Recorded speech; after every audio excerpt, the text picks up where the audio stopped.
खाली कमरे में तेरी आवाजें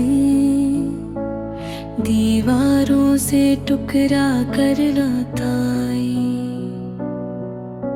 शाम ने चिराग जलाना चाहा पर रोशनी भी साथ न दे पाई।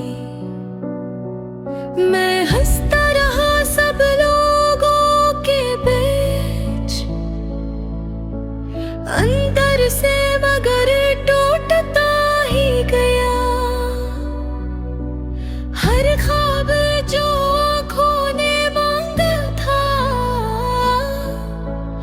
वक्त ने चुपचाप छीन लिया। धड़की पे बारिश रुक सी गई, जैसे दिल का रोना देख लिया।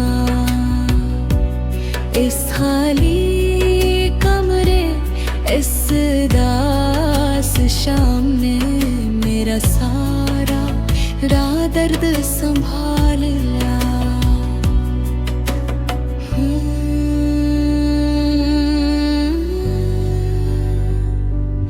Hmm.